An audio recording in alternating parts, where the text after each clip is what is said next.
Bon, bah, on va commencer du coup.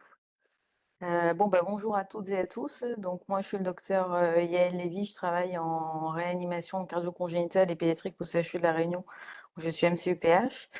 L'idée aujourd'hui, c'est de vous faire un topo d'un peu moins de 2 heures sur l'hypertension artérielle pulmonaire en réanimation, que ce soit sur la partie un peu plus réanimation médicale, notamment sur la partie néonatale, où je vais vous parler un peu d'hypertension artérielle persistante du nouveau-né, mais surtout sur la partie également hypertension artérielle pulmonaire de débit avant que les shunts gauche-droit soient opérés, et puis de résistance une fois que les shunts gauche-droit sont opérés. N'hésitez pas si vous avez des questions, et puis sinon on fera un petit tour de questions à la fin s'il y a besoin. Je vous ai laissé également mon mail si jamais vous avez d'autres questions que vous avez pas, auxquelles vous n'avez pas pensé à me poser, j'y répondrai avec plaisir. Voilà. Donc on va y aller. J'essaie de mettre en plein écran. C'est bon, ça passe. Voilà. Donc déjà, de quoi on parle? Il faut savoir que les définitions de l'hypertension artérielle pulmonaire ont changé récemment, il y a 1 an à peu près, puisque la pression artérielle pulmonaire moyenne maintenant supérieure à 20 millimètres de mercure et non pas 25 comme c'était avant, définit l'hypertension artérielle pulmonaire. Il faut savoir que cette hypertension pulmonaire le cut-off a été abaissé puisque la mortalité chez des patients adultes, dans une grande étude qui avait été faite, avait montré qu'elle était augmentée chez les patients qui avaient des pressions artérielles pulmonaires moyennes entre 20 et 25 comparé à ceux qui étaient en dessous de 20, d'où l'abaissement du seuil pour définir une hypertension pulmonaire. Il y a évidemment plusieurs types d'hypertension pulmonaire. L'hypertension pulmonaire d'origine capillaire, où on parle d'une hypertension pulmonaire précapillaire lorsque vous avez une pression artérielle pulmonaire capillaire inférieure à 15 millimètres de mercure. Et ça, c'est globalement tout ce qui touche, et tout ce dont on va parler aujourd'hui, c'est-à-dire les cardiopathies congénitales, mais également tout ce qui touche les troubles de l'adaptation à la vie extra-utérine, avec l'hypertension artérielle pulmonaire persistante néonatale. Et puis vous avez également les hypertensions pulmonaires d'origine du cœur gauche, donc post-capillaire, avec toutes les maladies du cœur gauche qui peuvent se retrouver également présentes dans les cardiopathies congénitales, notamment dans toutes les anomalies de la voie gauche, mais qui ne feront pas l'objet d'un topo spécifique du coup aujourd'hui. Nous, ce qu'on va s'intéresser aujourd'hui, c'est l'hypertension artérielle d'origine précapillaire, liée à des troubles de l'adaptation à la vie extra-utérine, mais également celle associée aux cardiopathies congénitales. Donc tout d'abord, si on reprend un peu la physiologie de la circulation pulmonaire, puisque globalement, pour bien comprendre comment on prend en charge ces patients et pour bien comprendre dans quelle situation on se situe, en fait, il faut bien maîtriser la physiologie, de la circulation pulmonaire et de la circulation au niveau ventriculaire. Donc sur le plan du poumon, il faut savoir, j'ai probablement enfoncé une porte ouverte, mais que c'est vraiment le seul organe au niveau du corps qui est capable d'assumer 100% du débit cardiaque.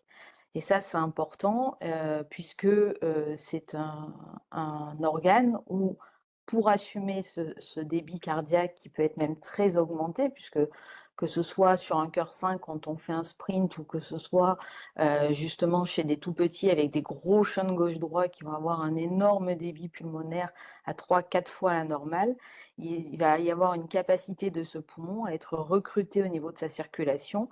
Et ça, c'est grâce notamment au fait que normalement, il y a de faibles résistances vasculaires pulmonaires avec un lit vasculaire pulmonaire qui va extrêmement s'adapter lorsqu'il n'est pas pathologique et avec des résistances qui sont très basses, puisqu'elles sont de l'ordre de 1/7 par rapport aux résistances vasculaires systémiques.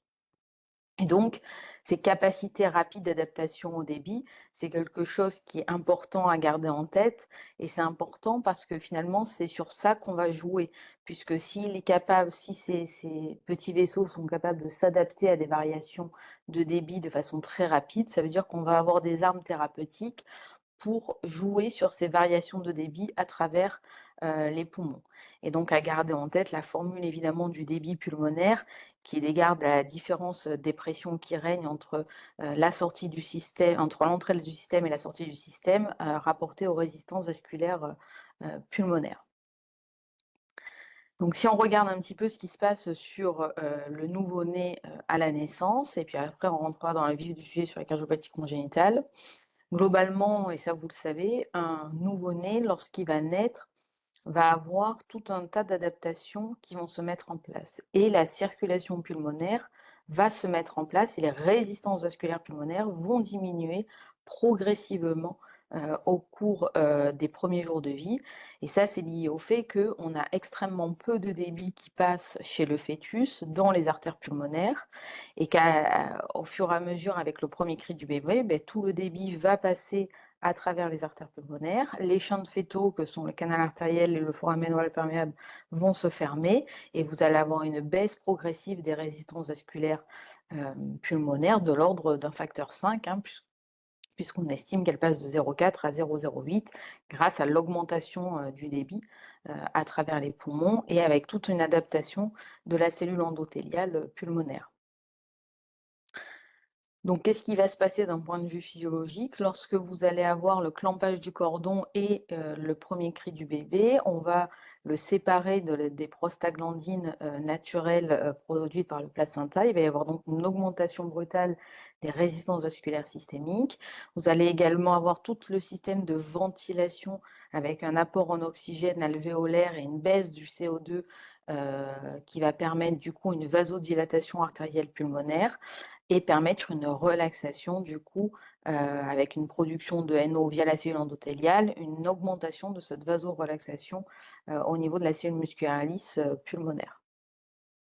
Ceci, c'est important puisque vous avez ici déjà les premiers éléments qui permettent de provoquer cette vasodilatation, que ce soit donc le NO, mais également donc le shear stress, donc le fait d'avoir du débit qui arrive au niveau de ces artères pulmonaires, le rôle de l'oxygène et le rôle d'une enzyme qui est la phosphodiestérase de type 5, dont on verra qu'on peut l'inhiber ou au contraire l'activer en fonction de ce qu'on souhaite faire. Il faut bien garder en tête que c'est un mécanisme qui va être continu pour les premiers jours de vie et qui va en plus être extrêmement important au moment vraiment crucial de la naissance, du premier cri et du clampage du cordon. Autrement dit, dès qu'il y a une altération à la vie extra-utérine, que ce soit parce que le nouveau-né est né avec une inhalation méconiale, parce qu'il y a une hypoxie d'emblée néonatale, cette adaptation va être retardée.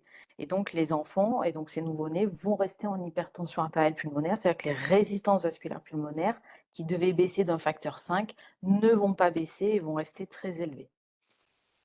Ceci va avoir un certain nombre de conséquences, puisque le ventricule droit va se retrouver avec une post-charge extrêmement augmentée. Par ailleurs, vous allez avoir les shunts dits fétaux, donc que sont le foramen ovale perméable et le canal artériel, qui vont rester du coup en sens droit-gauche, puisqu'ils vont shunter en fonction du rapport des résistances. Et si les résistances vasculaires, enfin pour le canal artériel, s'ils shuntent si les résistances vasculaires pulmonaires sont plus élevées que les résistances vasculaires systémiques, vous aurez un canal artériel qui va chanter uniquement droit-gauche. Et si, et c'est souvent le cas, le ventricule droit est moins compliant que le ventricule gauche, vous avez très souvent un shunt droit-gauche également par le foramen ovale perméable. Petit à petit, cette post-charge inadaptée du ventricule droit va provoquer une dysfonction de celui-ci, qu'elle soit au niveau systolique mais également diastolique, avec petit à petit un moins bon débit du ventricule droit et un moins bon remplissage du ventricule droit. Tout ceci va entraîner moins de débit pulmonaire, hein, qui dit augmentation des résistances vasculaires pulmonaires, dit un débit pulmonaire diminué, hein, si vous vous souvenez de la formule du débit pulmonaire. Et donc, vous allez avoir une moins bonne précharge du cœur gauche, puisque globalement, le cœur droit n'est là que pour remplir le cœur gauche. Et donc, si le cœur droit éjecte moins et qu'il y a moins de débit pulmonaire, il y aura moins de retour gauche et donc une moins bonne précharge gauche. À ceci s'associe le fait que le ventricule droit va se dilater. Cette dilatation du ventricule droit, voire le septum paradoxal, va d'autant plus entraver le remplissage du ventricule gauche. Ceci va entraîner du coup une hypoxie par un effet du coup de moindre débit pulmonaire, également une acidose d'une part qui peut être hypercapnique, mais également métabolique par un moins bon débit global, avec du coup un état de choc et une hypoperfusion systémique qui peut se produire. Évidemment, tout ceci va générer un cercle vicieux pour lequel, si on ne met pas en place rapidement des thérapeutiques, les nouveau-nés peuvent se retrouver du coup en grande défaillance et soit arriver à un arrêt cardiaque, soit devoir être mis sous assistance cardio-circulatoire le temps d'avoir cette baisse progressive des résistances vasculaires pulmonaires. L'autre chose qui est importante à garder en tête, c'est que souvent il est dit une hypertension, elle est isosystémique, donc à peu près du même niveau de pression artérielle qu'au niveau systémique. Il ne faut pas oublier que le ventricule droit, dans la physiologie de la perfusion coronarienne, la perfusion coronaire dans les ventricules au niveau des coronaires droite ou coronaire gauche dépend du gradient de pression qui règne entre l'entrée de la coronaire, donc au niveau de la pression de perfusion coronaire, et la pression qui règne à l'intérieur des cavités. Or, un ventricule droit, normalement, a une pression dans le ventricule droit, une pression systolique qui est plus faible que normalement la pression artérielle systémique. Autrement dit, vous allez avoir une perfusion du ventricule droit à la fois en systole et en diastole. Sauf dans les cas d'hypertension artérielle pulmonaire, à partir du moment où elle devient isosystémique, donc du même niveau que la pression artérielle systolique, voire suprasystémique, cette partie de perfusion du ventricule droit, qui est en fait extrêmement importante et qui se fait au moment de la systole, ne se fait plus. Et se rajoute à ça un VD qui va se dilater, donc une pression télédiastolique du ventricule droit qui va augmenter, pour peu que cet enfant commence à avoir une pression artérielle diastolique qui en plus a tendance à baisser parce qu'il est acide, etc., vous allez vous retrouver très rapidement avec une souffrance du ventricule droit et une ischémie du ventricule droit qui va être liée à ce défaut de perfusion. Par ailleurs, pour le ventricule gauche, vous le savez, c'est uniquement en diastole qu'il est évidemment perfusé, puisque du coup, vous n'avez pas de gradient de perfusion sur la partie systolique, puisque normalement la pression dans le VG en systole est la même que la pression qui règne dans l'aorte en systole.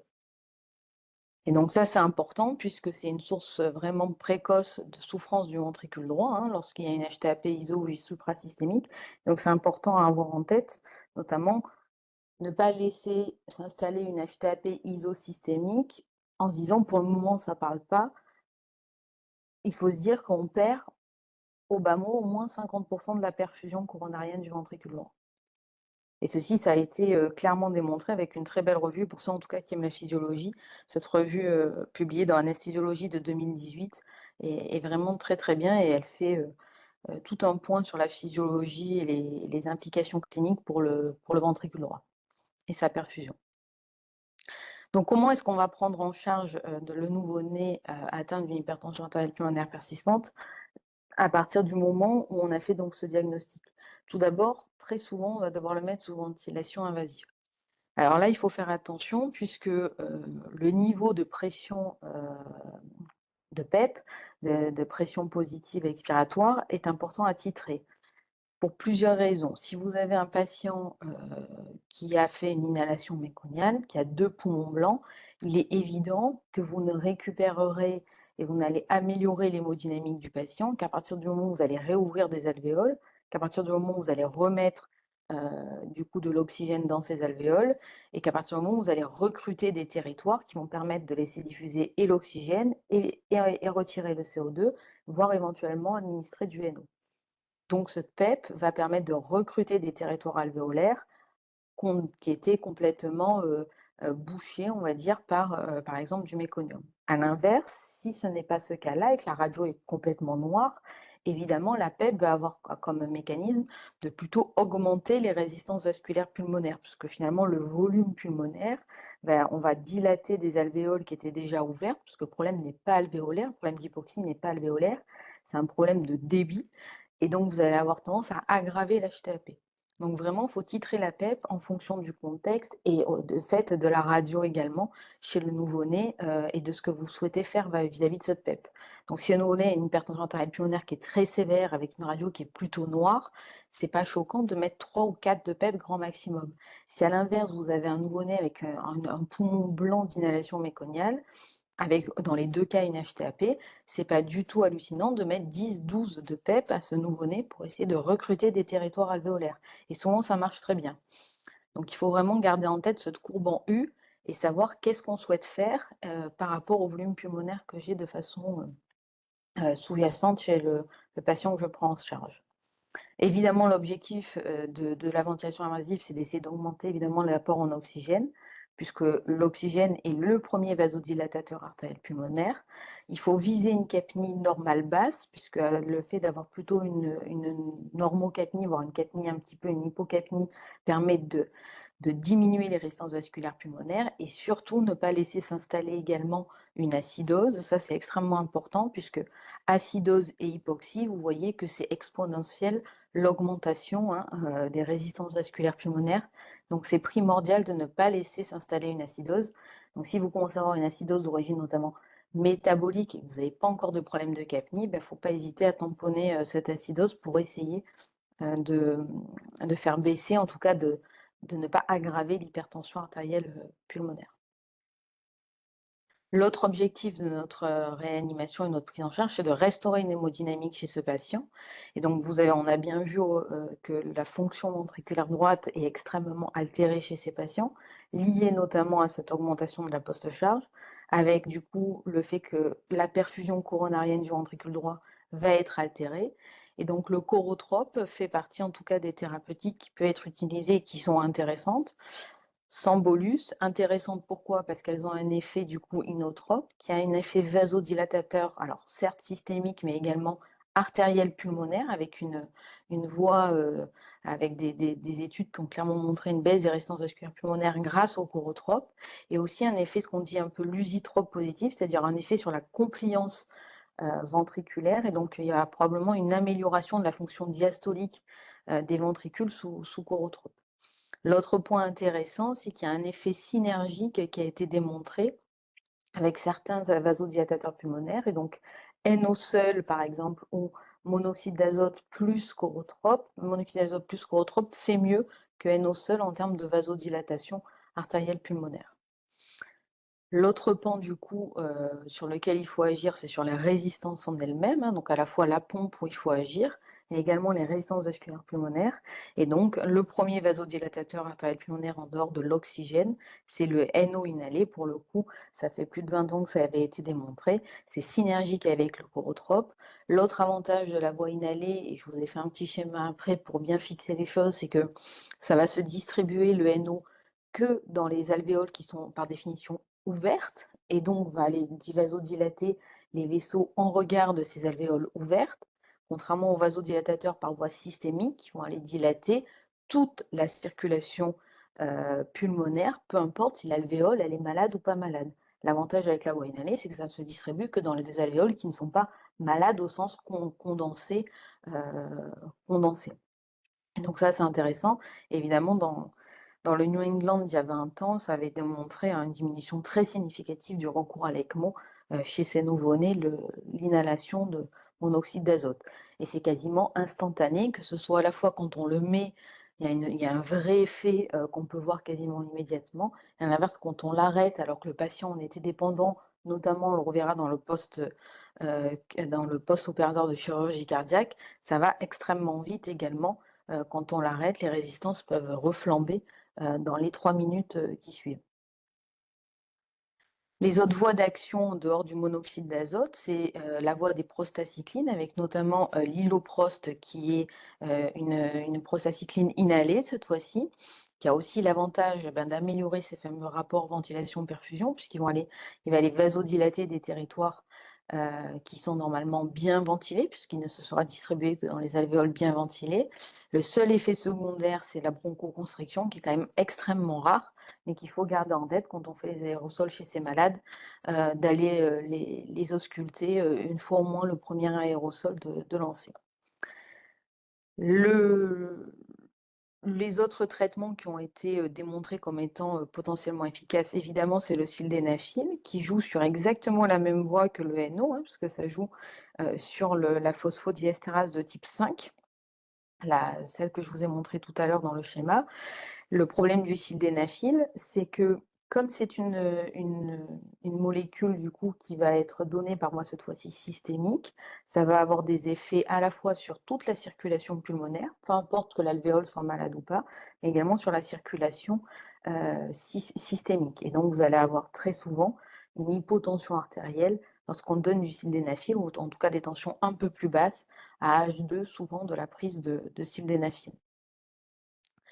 Et donc ça, c'est important, puisque donc dans cette étude qui avait regardé l'impact entre deux groupes de patients qui avaient été mis, un sous sildenafil en noir et l'autre sous iloprost, évidemment, entre une voie finalement inhalée, même si c'est pas exact, c'est pas la même voie, hein, c'était une voie du coup sur le prostacycline et l'autre sur les phosphodiestérases de type 5 avec l'inhibition, donc plutôt la voie du NO.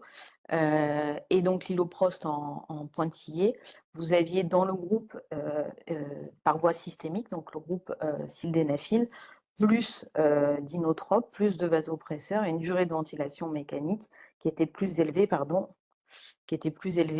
dans ce groupe-là.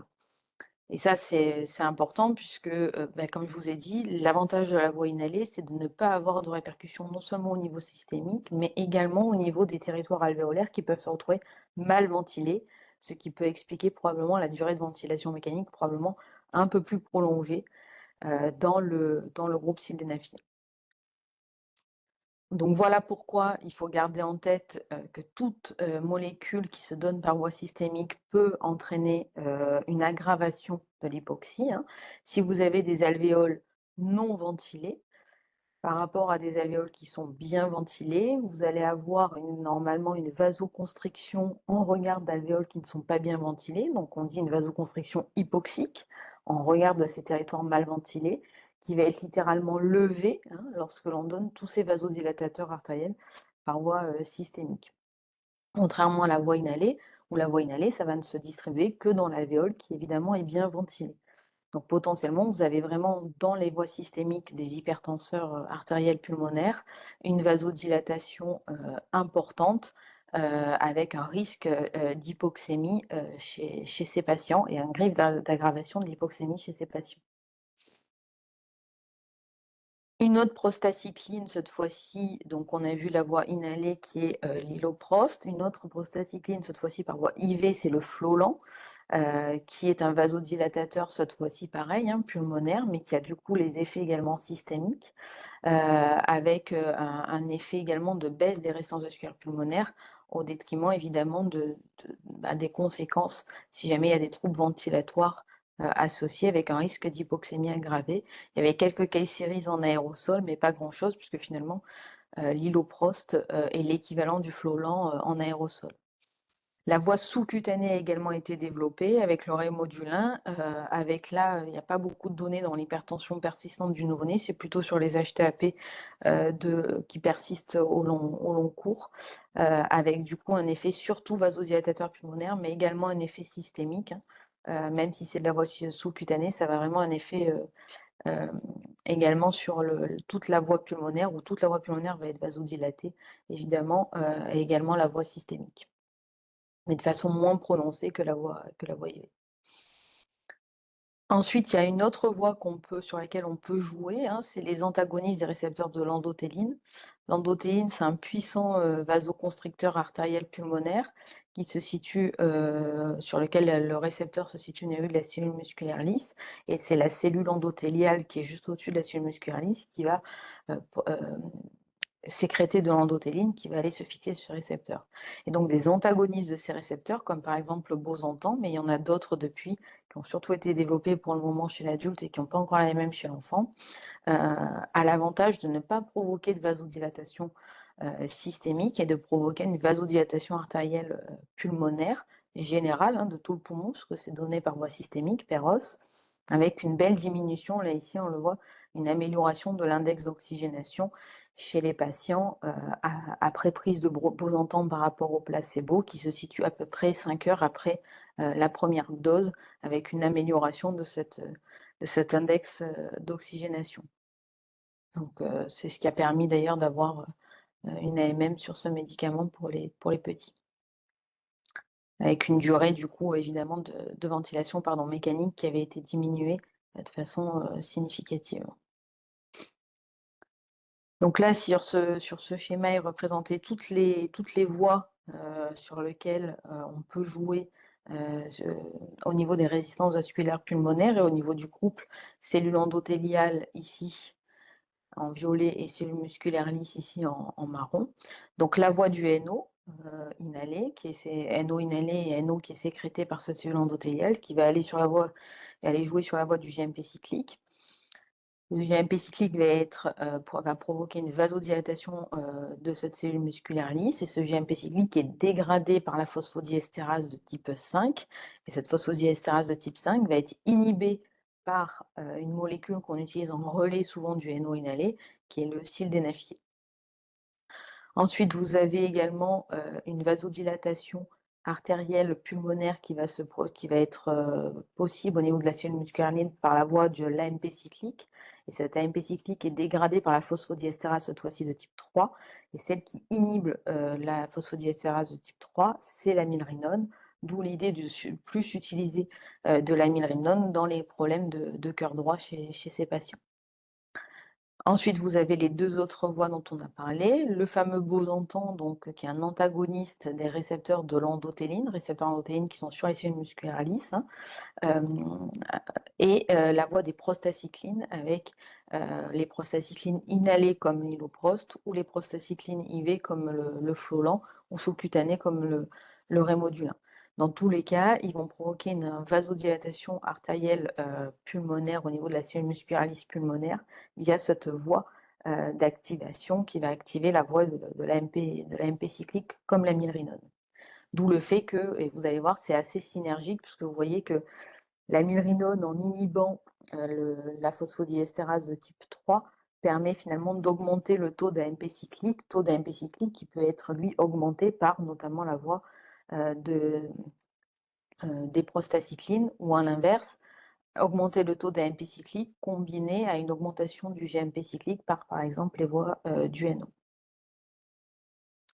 Donc voilà ce que je disais, l'effet synergique de ces thérapeutiques, il a clairement été démontré une association plutôt bénéfique d'associer milrinone NO inhalé ou bien milrinone et sildenafil par exemple, pour augmenter la quantité globale d'AMP cyclique et de GMP cyclique dans la cellule musculaire lisse et provoquer une vasodilatation artérielle pulmonaire plus importante chez ces patients. Et donc finalement, le chorotrope, il faut le voir comme un inotrope, certes, mais aussi comme un traitement vasodilatateur artériel pulmonaire intéressant chez ces patients. Et donc finalement, quand on seuvre le chorotrope, notamment chez les patients post-opératoires de chirurgie cardiaque, sur les patients à risque d'HTAP, on a sevré quand même un médicament qui potentiellement provoquait une vasodilatation artérielle pulmonaire chez nos patients. Mais dans le cas d'une hypertension artérielle persistante du nouveau-né, c'est également vrai. Ensuite, pour finir, évidemment, chez ces nouveau-nés, même si malgré une optimisation hémodynamique, il persiste une acidose et une hypoxie très sévère, eh bien, la place de l'ECMO véno-artériel ou de l'ECMO véno-veineuse, mais je ne rentrerai pas dans ce sujet-là, mais surtout l'ECMO véno-artériel, notamment en Amérique du Nord, c'est surtout l'ECMO véno-artériel, a une place extrêmement importante, avec globalement des indications qui ont été plutôt bien définies, avec un index d'oxygénation qui est même à la baisse. Dans les dernières discussions, on est plutôt aux alentours de 30 que 40 comme index d'oxygénation pendant plusieurs heures. Index d'oxygénation qui a l'avantage quand même de prendre en compte, contrairement au P sur F de l'adulte, de prendre en compte la pression moyenne de ventilation, et ça c'est intéressant parce que du coup, ça témoigne quand même de l'agression pulmonaire pour obtenir une oxygénation satisfaisante. Ou bien s'il est sous 100% d'FiO2 pendant plus de 48 heures, s'il a évidemment une hypertension artérielle pulmonaire sévère avec des signes de défaillance cardiaque droite ou gauche, et bien évidemment une hypotension artérielle persistante et un état de choc persistant, ce sont des indications à mettre en place l'ECMO chez ces patients, sachant que au plus tôt on met l'ECMO, au meilleurs seront les résultats, surtout dans les cas par exemple d'hypertension artérielle pulmonaire persistante néonatale sur de l'inhalation méconiale. C'est quasiment 80% de survie dans toutes les cohortes. Donc c'est vraiment des patients où il faut les mettre assez précocement sous ECMO quand on ne s'en sort pas et ne pas les laisser dans un état de choc où on va les agresser avec une ECMO et aggraver du coup avec un risque de saignement cérébral puisque je vous rappelle que les ECMO sont mis en jugulo-carotidien chez les nouveau-nés, qu'il y a une ligature de la carotide droite qui est faite. Donc s'il y avait déjà un cerveau en bas débit, c'est souvent pour ça qu'ils se mettent à avoir des complications cérébrales. Alors que si on met l'ECMO un peu plus précocement, sans qu'on soit dans un état de choc extrêmement prononcé, il y a souvent quand même moins de dégâts cérébraux chez ces enfants. Donc, quel est l'intérêt évidemment de l'ECMO? C'est évident, hein, ça permet de décharger le ventricule droit, puisque souvent ce qui fait la défaillance finalement de ces enfants, c'est la défaillance du ventricule droit. Ça permet de restaurer ce qui n'arrivait plus à être assumé, c'est-à-dire la fonction circulatoire. On adapte le débit pour ce pourquoi on met une ECMO. On met une ECMO pour assurer la fonction circulatoire que peut plus assurer le cœur. Donc, l'objectif du cœur et l'objectif de la fonction circulatoire, c'est d'assurer une bonne adéquation DO2-VO2 et donc d'assurer la résultante une bonne SCVO2. Donc, on adapte le débit et c'est pour ça que je ne vous donne pas de débit à régler d'emblée, parce que ce qu'il faut, c'est quel est votre objectif? L'objectif, c'est de rétablir une circulation et donc de rétablir une SCVO2 adaptée à ce patient. Et donc 65-70 de SCVO2, c'est largement suffisant, sachant que la SCVO2, comme vous avez une canule jugulaire qui va dans l'oreillette droite, il suffit de faire un gaz du sang en entrée de membrane et vous avez votre SCVO2. Faites attention au niveau de capnie chez ces patients, puisque très souvent, ils se retrouvent en acidose hypercapnique avant d'être branchés en ECMO. L'ECMO a une membrane qui fonctionne au moment du branchement de façon extraordinaire et il a été démontré dans plusieurs papiers intéressants que toutes les variations de CO2 au-delà de 15-20 mm de mercure par heure sont associées significativement à plus de lésions, notamment ischémiques cérébrales, puisqu'en hypercapnie, vous avez une vasodilatation cérébrale, alors qu'en hypocapnie, vous avez une vasoconstriction. Et la variation brutale peut provoquer des modifications brutales du tonus vasculaire cérébral et provoquer des lésions cérébrales. Donc faites attention à la baisse de la capnie, il faut vraiment qu'elle soit très douce. Et faites attention également au syndrome d'Arlequin caché, puisque ça existe, ce syndrome d'Arlequin, même sur de la jugulo-carotidienne. Ça, c'est pour vous expliquer ce qu'on avait démontré il y a quelques temps. C'est-à-dire, pourquoi est-ce que ça existe? Contrairement à l'adulte où finalement c'est moins caché chez l'adulte puisqu'on peut, on peut le voir grâce à une SAT et une cathé artérielle avec un gaz du sang mesuré en main droite puisque c'est de l'ECMO fémoro-fémoral. Chez les tout petits en jugulo-carotidien, il est vrai que le problème d'hypoxie cérébrale se pose moins puisque du coup, on a une oxygénation qui se fait par l'ECMO via la carotide commune. Sauf que ce qu'on oublie, c'est que le premier vaisseau qui est perfusé normalement par le cœur, ce sont les coronaires. Et les coronaires, c'est le seul vaisseau qui finalement ne va jamais voir ou quasiment jamais voir le flux d'ECMO. Et donc c'est important puisque la première question quand on vient de poser une ECMO, c'est quand est-ce que je peux m'en séparer. Or, évidemment, si on provoque des lésions à cause d'une mauvaise prise de conscience, notamment au niveau de la perfusion des coronaires, qu'il existe une hypoxie au niveau coronarienne parce que j'avais un nouveau-né qui, avant mis sous ECMO, ne s'oxygénait pas bien par hypertension artérielle pulmonaire sévère. C'est pas parce que je l'ai mis sous ECMO qu'il s'oxygène mieux. Il est mieux oxygéné par l'ECMO, par l'apport d'oxygène de l'ECMO. Mais ce qui est éjecté par son cœur est toujours bleu. Et ça, c'est important à garder en tête. Et donc, très souvent, j'ai vu faire des baisses de FiO2 chez ces patients. Il faut quand même être sûr de ce qu'on fait, hein. Donc ça, c'est la démonstration de ce que je viens de vous dire, c'est-à-dire qu'il est intéressant chez ces patients de mesurer et de maintenir une double SAT, non pas pour le canal artériel, mais surtout pour regarder entre la main droite et le membre inférieur si vous avez des différences de saturation. Là, c'est quand on a une éjection cardiaque qui est suffisante. Donc là, c'est un patient, je vous ai mis le schéma de l'article, hein, où on a globalement une saturation qui était à 100%. Et vous voyez que la pression pulsée, la représentée, du coup, c'est un scope hein, que j'avais pris en photo. Vous avez une très faible pression pulsée, donc un très faible volume éjecté systolique par le cœur, hein, puisque la pression pulsée, donc la différence entre la pression artérielle systolique et la pression artérielle diastolique, est proportionnelle au volume d'éjection systolique. Donc vous avez un reflet en direct avec une courbe de pression artérielle invasive de ce qui est éjecté par le cœur gauche. Or, il est important de garder une éjection cardiaque sous ECMO, hein. Et donc, vous voyez que cette pression pulsée était extrêmement faible et donc finalement, la saturation à la membre inférieur et à la main droite était identique puisque finalement, et c'était l'objet là du petit schéma animé, vous aviez un point de mixing qui était très bas au niveau de l'aorte ascendante et donc finalement, vous aviez surtout de l'oxygénation au niveau des territoires cérébraux, des territoires artériels inférieurs pour le rein, etc. Et donc, vous étiez en aveugle complet pour voir que le cœur éjectait du sang bleu. Et donc, vous aviez potentiellement ici, représenté par les flèches bleues, une hypoxie au niveau des coronaires. À l'inverse, on baisse un petit peu le débit d'ECMO, donc on fait en sorte de baisser la post-charge du ventricule gauche.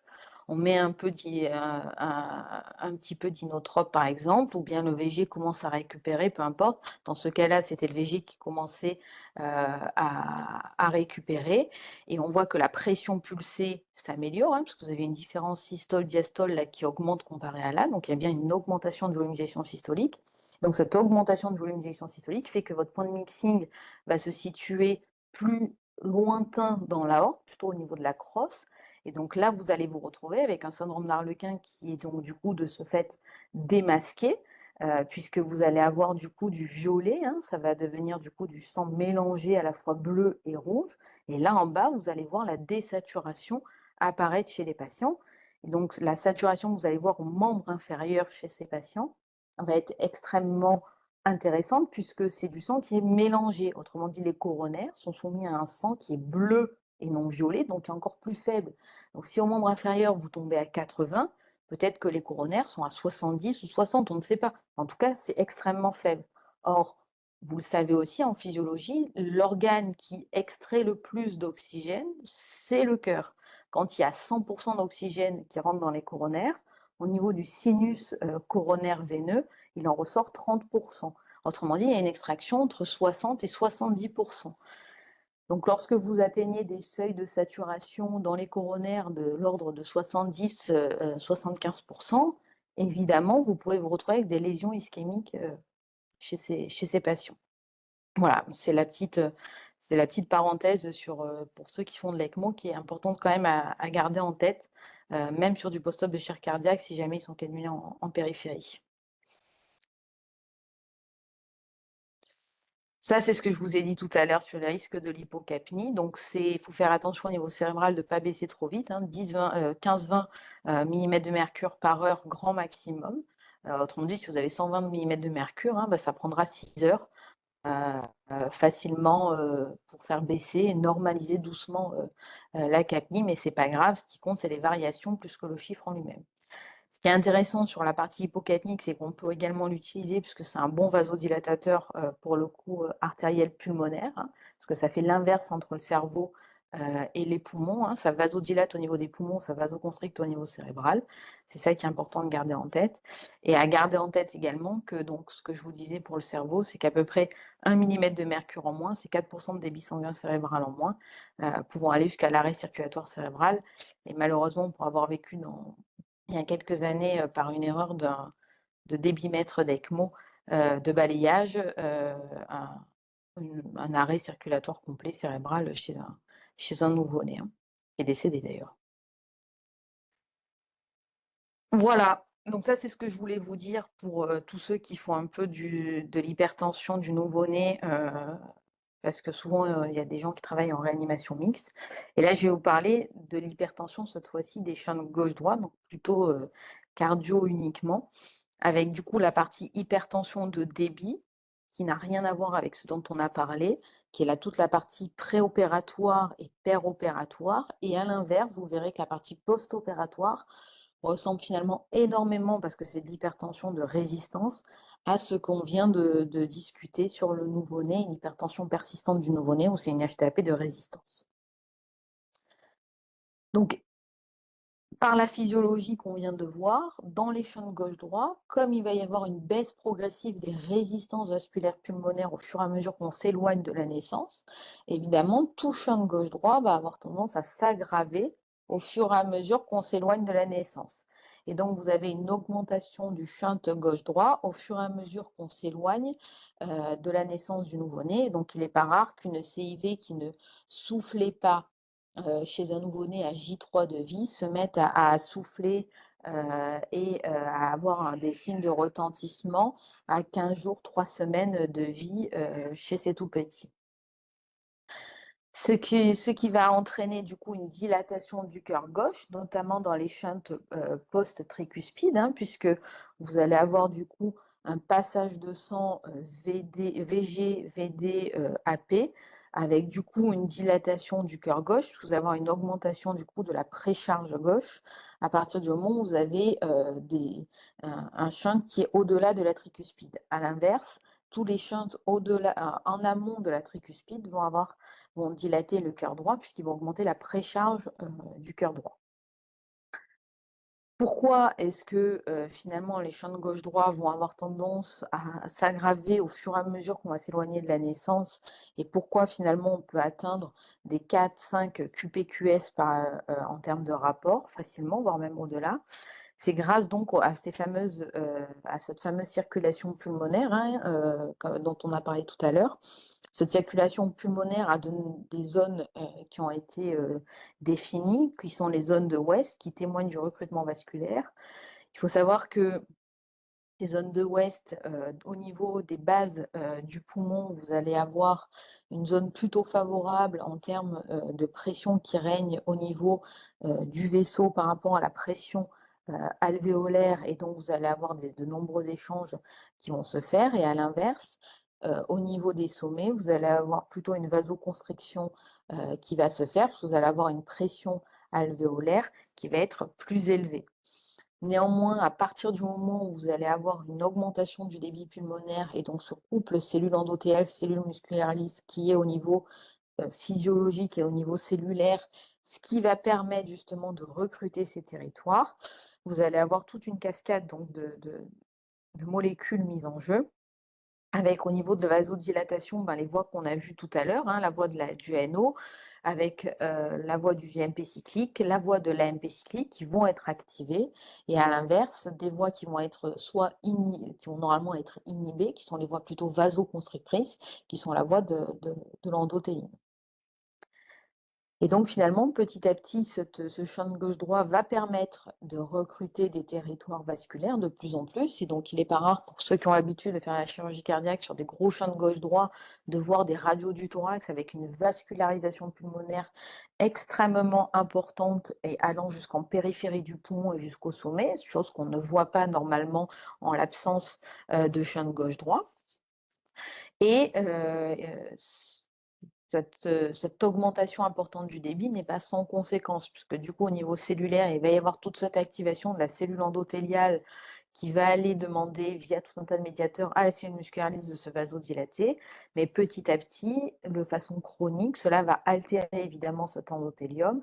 Et puis, on va commencer à avoir un déséquilibre entre toutes les voies vasodilatatrices qu'on a vues, et à l'inverse, la puissante voie vasoconstrictrice qui est la voie de l'endothéline.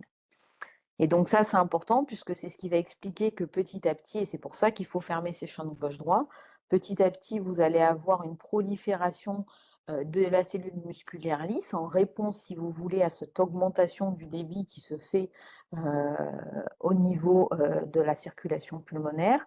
Et donc cette prolifération cellulaire, cette hypertrophie également de la cellule musculaire lisse et notamment de la partie médiale du vaisseau, vous allez vous retrouver avec un remodelage vasculaire qui va se mettre en place jusqu'à devenir, si on n'opère pas les shunts gauche-droit, complètement irréversible, et à ce moment-là provoquer une HTAP dite fixée, donc c'est ce qu'on appelle le syndrome d'Eisenmenger, où on ne peut plus opérer ces patients, et du coup il faut laisser les shunts ouverts, et malheureusement ils vont décéder des conséquences de cet HTAP chronique et de l'hypoxie chronique qui va en découler.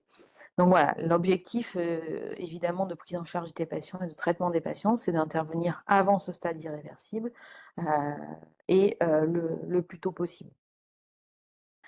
Donc, quelles cliniques vont présenter ces patients, hein? Donc là, je vous ai représenté schématiquement donc, les résistances sous la forme de robinet. Et ensuite, vous avez en violet, du coup, les shunts gauche-droit, puisque vous allez avoir un enrichissement du sang bleu par du sang rouge et la circulation systémique. Globalement, vous allez avoir un bébé qui va se retrouver avec 2, 3, 4, 5, 6 fois plus de débit dans les poumons que ce qu'il devrait avoir. Autrement dit, c'est comme si nous, on faisait un marathon ou un sprint en permanence, hein, puisqu'on augmente notre débit de 2, 3 fois ce qu'il est.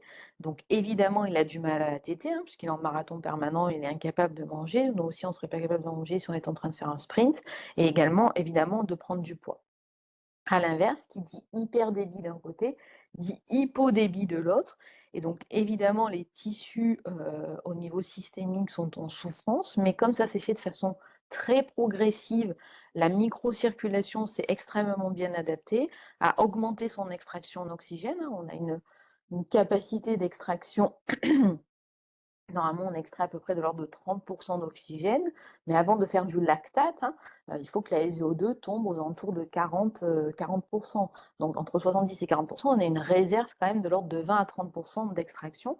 Donc ce hypodébit systémique ne va pas entraîner de lactate, hein, les tissus vont juste augmenter leur extraction d'oxygène. Et pour maintenir la pression de perfusion des organes, comme le cerveau voit que le débit finalement de perfusion des organes baisse, du coup il va avoir une surstimulation du système rénine, angiotensine, aldostérone et des catécholamines endogènes qui va provoquer du coup une augmentation des résistances vasculaires systémiques pour maintenir une pression de perfusion correcte, puisque c'est le cerveau qui commande et le cœur n'est qu'un exécutant, hein.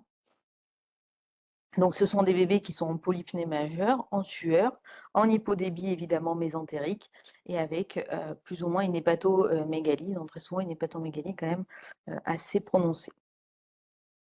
Quelles conséquences du coup ça va avoir? Donc, c'est ce que je viens de vous expliquer. Lorsque vous avez du coup un shunt gauche-droit, vous allez avoir alors un shunt gauche-droit ou tout shunt, hein, ça va surcharger le lieu qui reçoit ce shunt, hein, avec une surcharge cette fois-ci en débit. Qui dit surcharge en débit, hein, delta P égale QR, hein, donc qui dit surcharge en débit dit augmentation de pression pour le même niveau de résistance. L'avantage, c'est qu'au niveau pulmonaire, les résistances vasculaires vont continuer à essayer de rester plutôt basses. Donc, du côté du shunt, vous allez avoir cette augmentation de pression donc pour le même niveau de résistance. Et à l'inverse, du côté opposé au shunt, celui qui se fait voler se retrouve plutôt en hypodébit. C'est ce que je vous ai expliqué.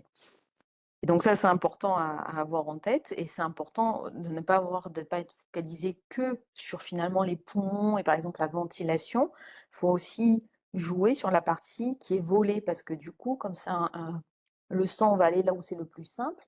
Si vous essayez de tout faire pour contrôler vos résistances vasculaires pulmonaires, mais que vous ne vous occupez pas de vos résistances vasculaires systémiques qui sont extrêmement élevées, bah, du coup, vous contrôlez mal votre shunt gauche-droit. Puisque du coup, le sang, bah, comme les résistances vasculaires systémiques restent très élevées, bah, du coup, vous continuez à avoir un shunt gauche-droit qui s'aggrave. Donc, comment est-ce qu'on va prendre en charge ces patients, hein, en pré- et en opératoire, donc vraiment avant que le trou soit fermé? On a dit il faut éviter d'aggraver le shunt gauche-droit. Qui dit aggraver le shunt gauche-droit, il y a plusieurs façons de l'aggraver. Un, il faut éviter donc de diminuer les résistances vasculaires pulmonaires, parce qu'au plus on va diminuer les résistances vasculaires pulmonaires, au plus vous allez avoir de débit qui va passer dans les poumons, et donc un champ de gauche-droit qui va être majoré. Donc tout ce qui vasodilate la circulation pulmonaire est à prohiber, donc il ne faut pas mettre d'oxygène, il ne faut pas mettre d'hypocapnie, il ne faut pas viser d'alcalose, il faut au contraire viser plutôt petite acidose hypercapnique permissive.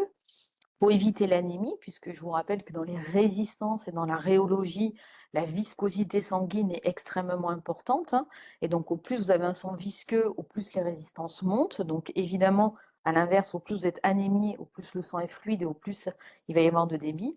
Donc visez plutôt dans un shunt gauche-droit non opéré des hémoglobines élevées pour augmenter du coup la résistance à l'écoulement.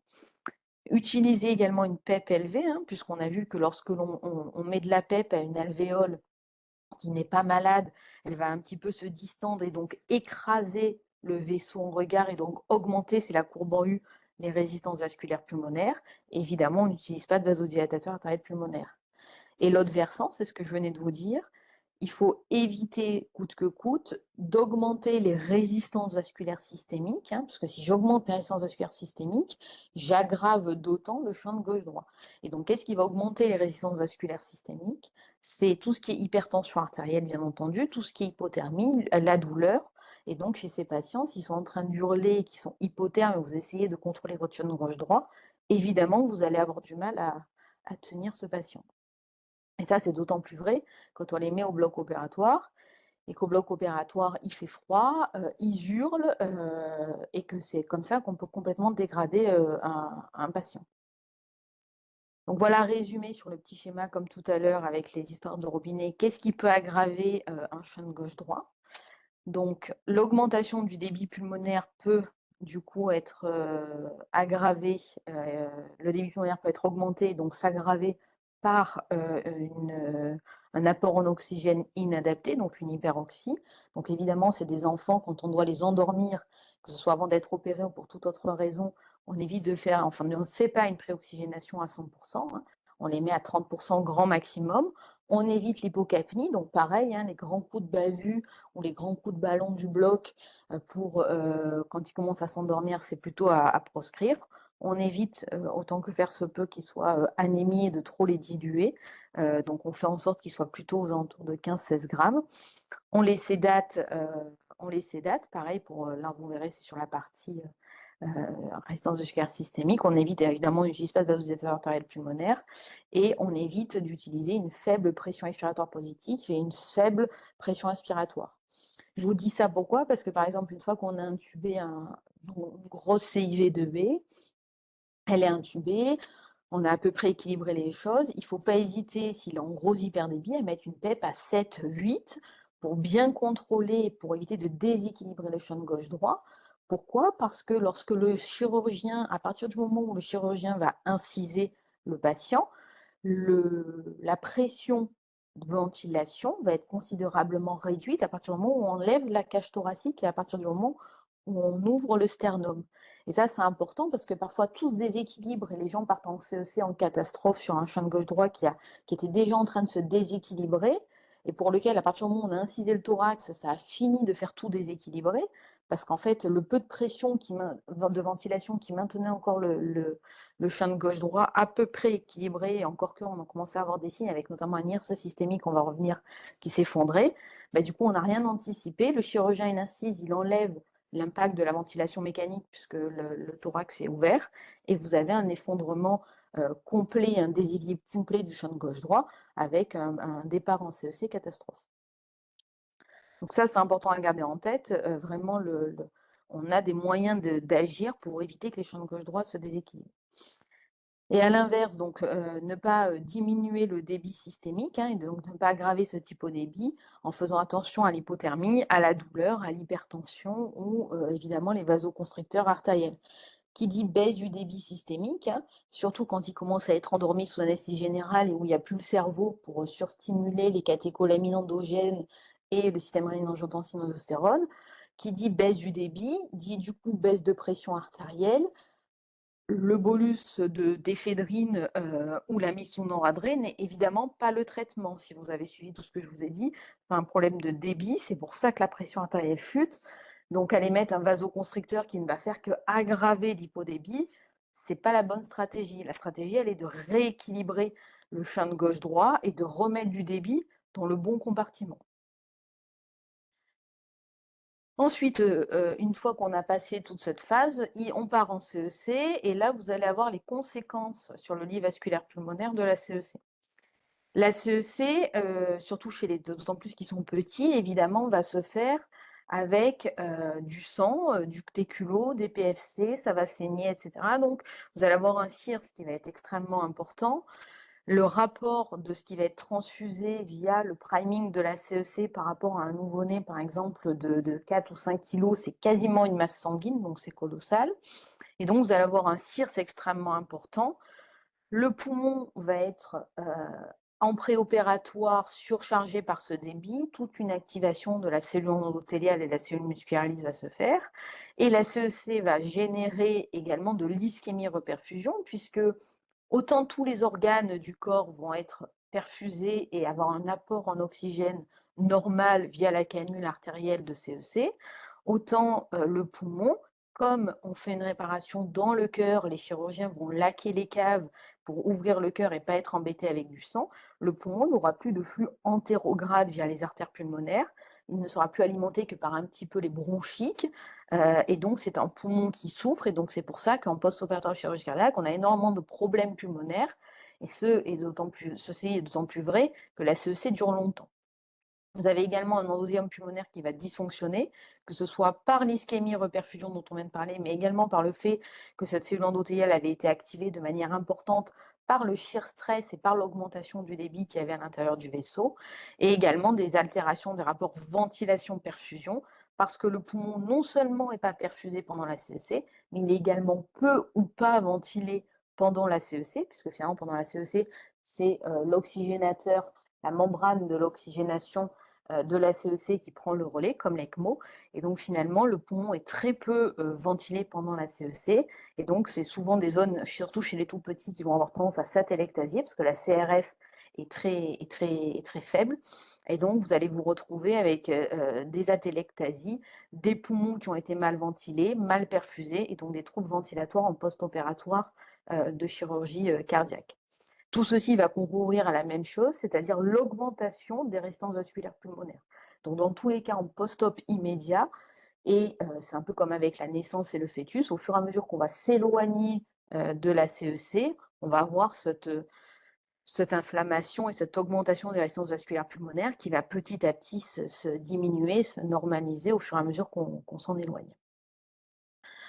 C'est intéressant de le monitorer, pour en tout cas ceux qui aiment bien le monitoring. Donc moi, je fais partie des gens qui adorent le monitoring parce que je trouve qu'au plus on monitore les choses, au plus on a les choses à disposition, au plus on peut raisonner au lit du patient et même permettre à nos paramédicaux de voir en direct l'impact hémodynamique de certains gestes comme une aspiration ou un soin.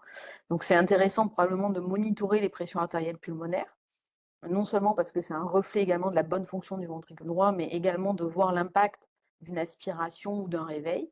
L'intérêt de monitorer ce pourquoi le cœur est là, c'est-à-dire assurer une bonne circulation de l'oxygène et donc une bonne DO2, VO2, et donc le corollaire c'est la SVO2. Ça c'est vraiment intéressant. Malheureusement, ces cathéters roses là de chez Edwards n'existe plus. Ils en ont sorti un autre à partir du cathé veineux central, mais c'est plus du coup une SVO2 à proprement parler, puisque ça se met plus dans l'artère pulmonaire, ça se met du coup dans l'oreillette droite. L'intérêt pour ceux qui finalement n'ont pas tous ces moyens, pour lesquels les chirurgiens rechignent à les mettre, c'est le NIRS, où là seulement avec finalement une électrode qui est l'équivalent d'une électrode comme de saturation, d'avoir une SVO2 d'organe, et qui permet vraiment de voir à quel point finalement le cœur fonctionne bien, enfin ce pourquoi il est là, c'est-à-dire assurer une circulation et une DO2, VO2, une DO2 satisfaisante en regard de la VO2 de mon patient. Et évidemment l'échocardiographie. Et là, je vous avais mis l'intérêt de monitorer la SVO2 chez les patients quand on peut la monitorer en continu. L'impact là sur quelques heures d'un patient qu'on avait qui avait une CIV2B extrêmement importante avec un gros hyperdébit en pré-op et donc en post-op qui a fait évidemment de l'HTAP. Et donc vous voyez les chutes et les à-coups là de la SVO2 en lien avec notamment soit les aspirations, soit un début de réveil, et qui montre à quel point si vous laissez cette situation perdurer, vous allez vous retrouver avec un certain nombre de risques et de complications, et notamment de défaillance ventriculaire droite. Donc, un petit point sur la NIRS. La NIRS, c'est une saturation veineuse en oxygène d'organe, donc en fonction de l'organe au niveau duquel on place le capteur de NIRS. Donc, c'est vraiment intéressant puisque, encore une fois, pour ceux qui font de la cardio, l'objectif, c'est d'avoir un bon équilibre entre la délivrance assurée par, entre autres, mon cœur et la consommation, la VO2. Et donc, j'ai un lien direct grâce à la NIRS, puisque j'ai un témoin direct de cette SVO2 d'organe qui est le NIRS. Évidemment, ça varie en fonction du tissu en face duquel je mets la NIRS.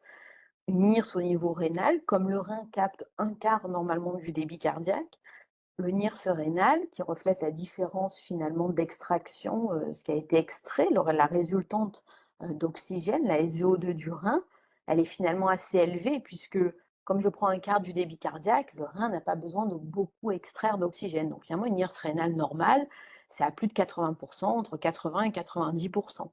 À l'inverse, une herse rénale qui commence à être à 70, 60, c'est-à-dire que l'extraction au niveau rénal augmente, et elle augmente dans les causes possibles par bas débit cardiaque qui peut être le reflet en préopératoire d'un début de déséquilibre de mon shunt gauche-droit, c'est-à-dire plus de débit pulmonaire, donc moins de débit systémique, donc le NIRS rénal qui chute. Donc c'est vraiment extrêmement intéressant comme paramètre à surveiller et extrêmement simple, hein, c'est un capteur à coller. Là, c'est un petit algorithme qui avait été publié sur comment on raisonne, et donc on raisonne comme la SVO2, c'est-à-dire qu'en gros, on regarde les paramètres qui conditionnent la délivrance en oxygène au niveau de mes tissus, c'est-à-dire finalement la pompe, donc le débit cardiaque, et donc évidemment les différentes déterminantes du débit cardiaque, le transporteur, c'est-à-dire l'hémoglobine. Ensuite, l'hémoglobine doit être correctement saturée, hein, donc il faut qu'il y ait quand même une saturation en oxygène normale. Et évidemment, est-ce que ma VO2 en regard est adaptée ou pas? Est-ce qu'il a de la fièvre? Est-ce qu'il est en train de s'agiter, etc. Donc ça, c'est important parce que ça nous donne en direct finalement une SVO2 de façon extrêmement intéressante. Et finalement, chez les patients, par exemple, pour qui on a une hypertension artérielle pulmonaire que l'on voit quand on monitore, par exemple, avec un cathéter dans l'artère pulmonaire, on voit que les pressions dans l'artère pulmonaire montent énormément. Par exemple, sur une aspiration, on voit que les pressions artérielles pulmonaires montent, mais le NIRS ne bouge pas au niveau rénal, les pressions artérielles au niveau systémique ne bougent pas beaucoup. Bah, c'est pas grave. Oui, il fait de l'hypertension artérielle pulmonaire de résistance et il augmente ses résistances, mais pour le moment, la pompe VD tolère complètement bien puisqu'il n'y a aucun impact systémique de cette augmentation de pression artérielle pulmonaire. À l'inverse, l'infirmière fait une aspiration, vous avez une montée des pressions artérielles pulmonaires, une chute du NIRS, une chute de la SVO2 si vous la monitorez en continu, mais qui est témoignée par une chute du NIRS rénal, et puis après une chute de la tension artérielle ou quasiment concomitante. Là, vous avez un vrai impact de votre augmentation de résistance vasculaire pulmonaire, et peut-être que chez ce patient-là, il va falloir différer un peu l'extubation et le réveil, parce que le risque, c'est que la pompe droite, à un moment donné, lâche complètement. Voilà. Donc, maintenant qu'on est en post-opératoire, qu'on a compris pourquoi on est dans une situation maintenant d'augmentation des résistances vasculaires pulmonaires à cause de l'inflammation de la CEC, et également les moyens de monitoring de montrer à quel point cette augmentation des résistances vasculaires pulmonaires est importante ou pas sur l'impact sur la circulation systémique, comment est-ce qu'on va la prendre en charge?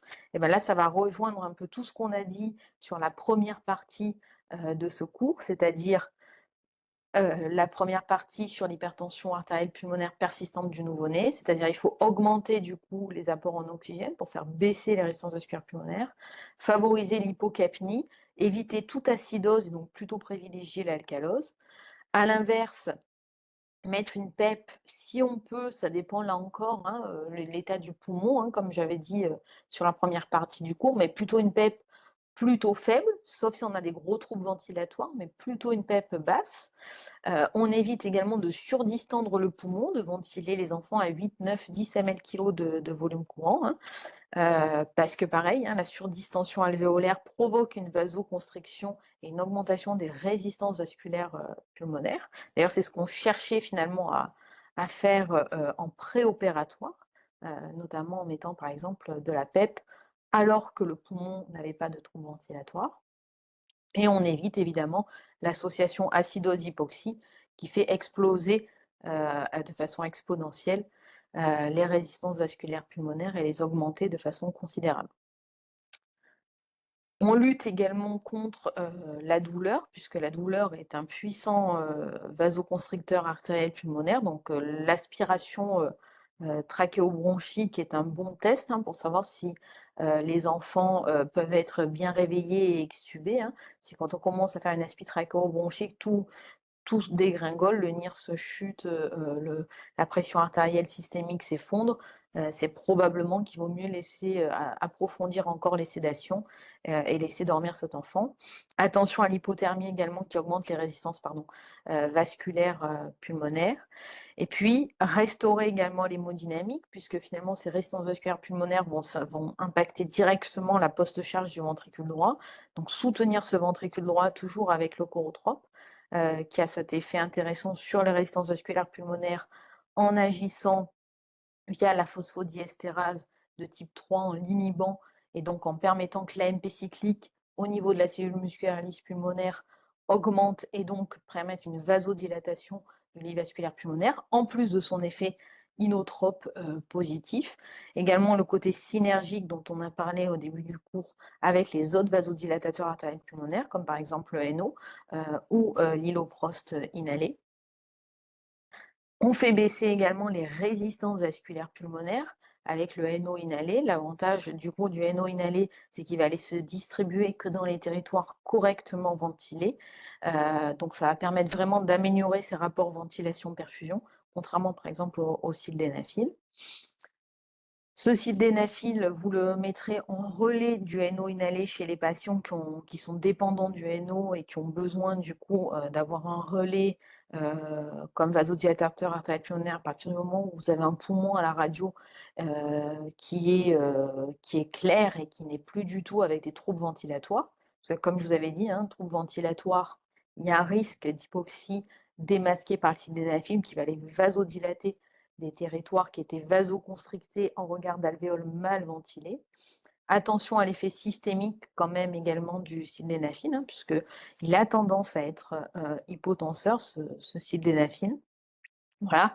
Néanmoins, sur le post-opératoire de chirurgie cardiaque, contrairement à la première partie du cours, ça peut être intéressant puisque chez les tout petits avec des gros shunts gauche-droit, qui dit donc hyperdébit pulmonaire, dit hypodébit systémique, et donc très souvent les vaisseaux la microcirculation s'est adaptée.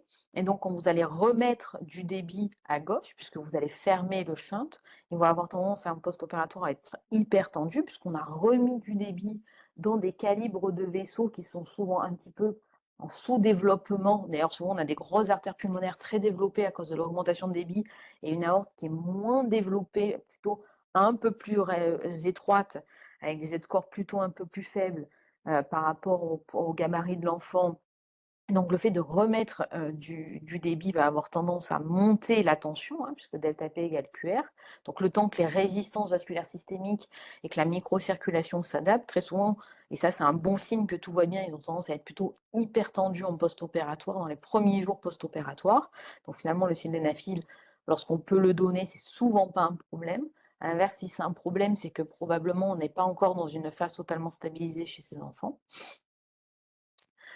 Donc pour revenir à cette étude, l'avantage du coup du sildenafil chez ces patients en dehors du coup de l'hypotension artérielle systémique qu'on voit finalement très peu quand ils ont bien récupéré, c'est le fait que ça permet également de les extuber très souvent plus vite et d'avoir une durée de soins intensifs plus faible, puisque du coup ça permet de se séparer du NO.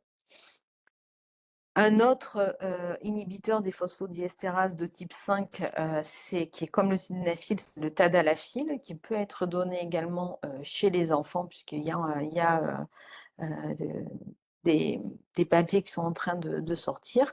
Ça a exactement les mêmes problématiques que les autres vasodilatateurs ou que le sildenafil, c'est-à-dire cette histoire de vasodilatation artérielle systémique, qui en post-opératoire, encore une fois, n'est pas trop un problème si l'hémodynamique, c'est-à-dire la fonction du cœur, est bonne. Par contre, attention encore une fois, en cas de troubles ventilatoires. Et donc, dans cette étude qui avait comparé finalement les effets thérapeutiques dans un groupe qui recevait du sildenafil versus un groupe qui recevait du tadalafil, il n'y avait globalement aucune différence entre les deux groupes. En même temps, c'est des molécules qui agissent exactement au niveau de la même enzyme, c'est-à-dire la phosphodiestérase de type 5. Et donc, les deux permettaient une amélioration de l'hypertension artérielle pulmonaire. L'hyloprost inhalé, intéressant quand notamment il y a des grosses HTAP qu'on a encore intubées avec des troubles ventilatoires et avec une HTAP malgré le chorotrope par exemple et le NO.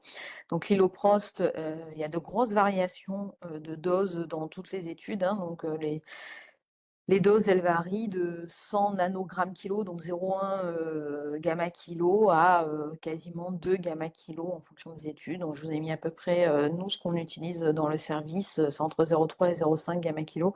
Mais les papiers sont sur les doses de l'hyloprost inhalé sont extrêmement variables. Globalement, on peut en faire de façon extrêmement répétée, hein, parce qu'il y a vraiment, au fur et à mesure qu'on s'éloigne de l'inhalation, l'effet diminue franchement. Ça a comme principal effet secondaire, comme je vous ai dit tout à l'heure, d'entraîner une bronchoconstriction. Mais c'est assez faible. Moi, je n'ai pas rencontré fréquemment, mais en tout cas, ça a gardé en tête et à alerter l'infirmière quand elle le lance, notamment mettre des alarmes de pécrette du coup plutôt basses pour qu'elle soit alertée si jamais ça se produit ou rester dans la chambre. Et puis le Selexipag, qui est l'équivalent de l'Iloprost, donc une prostacycline cette fois-ci qui n'est pas inhalée, qui est Péros, et qui à mon avis va être un bon traitement. En tout cas, l'étude de phase 2 est enfin sortie en décembre de cette année, fin de 2024, qui avait regardé, du coup, c'était une étude de phase 2 pour regarder la sécurité d'emploi du Selexipag chez l'enfant atteint d'hypertension artérielle pulmonaire. Et donc, globalement, ils ont étudié ça sur une population pédiatrique de 2 à 17 ans. Et l'exposition systémique au Selexipag et à son métabolique, qui est un métabolique qui est actif, un peu comme le lévosimendan, on va le voir, est comparable aux patients adultes atteints d'HTAP. Donc, c'est extrêmement intéressant avec finalement un profil de sécurité qui est plutôt très satisfaisant, puisque dans cette publication là, qui vient de sortir, il y a globalement quasiment aucun effet indésirable. Donc, ils sont en train de poursuivre l'évaluation clinique de sécurité et d'efficacité chez les enfants, et peut-être qu'on aura une AMM pour le Selexipag Peros dans les années qui arrivent. Ensuite, l'autre voie sur laquelle on peut jouer en post-opératoire, comme dans la première partie du cours, c'est la voie des antagonistes de l'endothéline, hein, donc le Bosantan. Là, il n'y a pas, à ma connaissance, et j'ai re-regardé encore cette semaine, il n'y a pas d'essai randomisé en post-opératoire de chirurgie cardiaque sur l'intérêt du Bosantan. Attention quand même en cas de trouble ventilatoire. Ce qui est intéressant comme voie, alors moi j'en ai pas l'expérience, mais c'est vrai qu'il y a quand même quelques papiers qui montrent que c'est intéressant. D'ailleurs, s'il y en a qui ont l'expérience, je veux bien que vous partagiez à la fin du cours. C'est sur la milrinone inhalée, avec des doses dans l'étude de 50 gamma kilo, qui a comme effet d'améliorer les rapports ventilation-perfusion comme le NO inhalé. Et là, donc, dans cette étude où ils ont regardé chez des patients patients qui étaient porteurs d'un champ de gauche-droit non opéré, puisque vous voyez qu'en baseline, le QPQS était à 1,7, qui n'avaient pas de NO disponible et qui ont regardé l'effet du coup d'une vasodilatation provoquée par l'administration de chorotrope inhalé à la posologie de 50 gamma kilo. Ils ont comparé par rapport à la baseline, donc quand ils ont fait les mesures au KT, c'est des mesures invasives de pression et de débit. Et ils ont comparé également par rapport à ce qu'ils faisaient juste avant de faire cette inhalation de chorotrope, c'est-à-dire faire un bolus de 100% d'oxygène à ces patients. Sachant que l'administration du chorotrope a juste à garder en tête sur l'inhalation, elle se faisait avec une FiO2 à 50%. Donc il y avait quand même l'effet aussi de l'oxygénation en elle-même probablement. Mais il y avait du coup une efficacité importante sur la baisse des pressions artérielles pulmonaires de l'inhalation de chorotrope, puisque vous aviez une baisse de la pression artérielle d'à peu près moyenne de 10 points. 10 points également sur la diastolique, hein, donc c'est vraiment quelque chose plutôt d'intéressant. Et ça restait significatif également quand on comparait à l'administration d'oxygène pur à 100%, avec une baisse drastique, ici on le voit, hein, des résistances vasculaires pulmonaires et donc une augmentation du QPQS, puisqu'il n'avait pas encore été opéré, c'était des champs de gauche-droit non opérés, mais avec une hypertension artérielle pulmonaire de résistance. Parce que vous voyez qu'en unité Wood, les résistances vasculaires pulmonaires étaient augmentées à 9. Ensuite, quel autre médicament on peut utiliser en post-opératoire? On peut utiliser donc le lévosimendan. Le lévosimendan, c'est un sensibilisateur calcique au niveau de la troponine. Ça va augmenter l'affinité de la troponine pour le calcium et augmenter par ce mécanisme la force de contraction cardiaque, donc l'inotropisme cardiaque, sans augmenter, contrairement à tous les autres inotropes, la consommation en oxygène myocardique, donc c'est plutôt intéressant. Plutôt à dose de 0,2 gamma km pendant 24 heures. Il y a beaucoup d'études qui se font à 0,1, mais par expérience, à 0,2, et dans les dernières études, 0,2 a l'air d'avoir un intérêt probablement plus important. Tout ça sans bolus pour ne pas avoir les effets du bolus, avec en post-opératoire de chirurgie cardiaque, une étude qui vaut ce qu'elle vaut, parce que je trouve que c'est pas non plus, c'est significatif, mais c'est pas cliniquement, je ne suis pas sûre que ce soit extrêmement relevant réellement. Une étude qui avait comparé l'adobutamine par rapport au lévosimendan post-opératoire en termes de pression artérielle pulmonaire moyenne et en termes de débit cardiaque. On voit qu'effectivement, il y a des pressions artérielles pulmonaires moyennes sur le même type de patients qui sont plus faibles quand même significativement au fur et à mesure qu'on s'éloigne de la chirurgie dans le groupe lévosimendan. Même si, encore une fois, c'est oui, 25 versus 20, bon. Mais en termes de débit cardiaque, effectivement, il y a un meilleur débit cardiaque dans les groupes lévosimendan, mais par rapport à un débit cardiaque qui est normal dans le groupe dobutamine. Donc, c'est pas non plus. Voilà, c'est un médicament à garder en tête qui peut être intéressant aussi, mais qui pour le moment n'a pas. Il n'y a pas un nombre de preuves extrêmement élevé en post-opératoire immédiat de chirurgie cardiaque pédiatrique. Mais c'est une molécule qui reste quand même probablement très intéressante, surtout qu'elle est un métabolite également actif pendant 7 à 10 jours, euh, à partir du moment où on le fait après la CEC, puisqu'il a été démontré euh, par notamment Pierre Bourgoin à Nantes sur une étude qu'il vient de faire, que le métabolite était éliminé lors de la CEC de chirurgie cardiaque. Donc finalement, l'effet que par des mesures, il a mesuré le lévosimendan et la métabolite, l'effet du lévosimendan pendant 7 à 10 jours est annihilé lorsqu'on fait la cure de lévosimendan pendant la CEC de chirurgie cardiaque. Le lévosimendan inhalé, là aussi c'est quelque chose d'hyper intéressant qui est assez récent, hein, car l'étude date de 2021, qui était une étude cette fois-ci en chirurgie cardiaque pédiatrique où ils faisaient une inhalation de lévosimendan par 6 heures à la dose de 36 gamma kilo. Ils ont regardé du coup en termes de pression artérielle pulmonaire systémique entre un groupe qui recevait du lévosimendan IV versus un groupe qui recevait de lévosimendan inhalé. Donc on voit qu'il n'y a pas de différence entre le groupe IV et inhalé en termes de baisse du coup de la pression artérielle pulmonaire systolique. Il y a une baisse dans les deux groupes, sans différence entre les deux groupes. Par contre, et c'est là où c'est intéressant, c'est que le lévosimendan est vasodilatateur également quand on le met IV, c'est vasodilatateur également au niveau systémique, ce qu'on voit bien là, puisque le niveau de PAM baisse dans le groupe IV, et ça c'est un des problèmes chez les adultes régulièrement qui est soulevé, alors que dans le groupe inhalé, il n'y a pas l'effet systémique, et c'est encore une fois l'avantage de ces voies inhalées, c'est que finalement ça va être efficace que au niveau de la voie pulmonaire et de la circulation artérielle pulmonaire, et pas du tout d'effet au niveau systémique. Donc c'est probablement quelque chose d'intéressant à garder en tête. Moi, je n'en ai absolument pas l'expérience, mais je trouve qu'à mon avis, pour des HTAP très sévères qui ont par exemple des gros troubles ventilatoires pour lesquels on est déjà sous NO Ilopros et on n'arrive pas à avancer, peut-être que essayer le NO inhalé ou le chorotrope inhalé, sachant que dans les deux études, ils ne décrivent pas d'effet indésirable lié à cette inhalation, ça a peut-être un intérêt. Ensuite, une autre stratégie qui peut être mise en place sur cette histoire d'hypertension artérielle pulmonaire liée à une augmentation de résistance vasculaire pulmonaire en post-opératoire d'un champ de gauche-droit qui a été fermé, c'est l'intérêt du décubitus ventral. Vraiment, le décubitus ventral améliore les rapports ventilation-perfusion. Et là, pour le coup, il y a plusieurs études qui ont montré que ça baissait la post-charge du ventricule droit.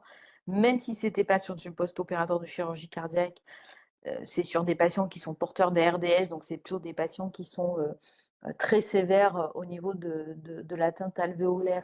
Mais en tout cas, c'est des patients pour lesquels il a été démontré que la mise en décubitus ventrale permettait une baisse des résistances vasculaires pulmonaires, donc une amélioration de la post-charge VD et donc une amélioration du débit cardiaque chez ces patients après à peu près 18 heures de décubitus ventrale. Donc il y a un intérêt chez nos patients probablement qui ont des troubles aussi ventilatoires, même s'ils ne sont pas en SDRA proprement parlé, mais qui ont des gros troubles parfois ventilatoires post-op liés à des CEC longues, à une mauvaise ventilation du poumon, etc., de leur faire une séance de DV au moins sur la nuit pour parfois améliorer et l'hémodynamique et également le poumon chez ces patients.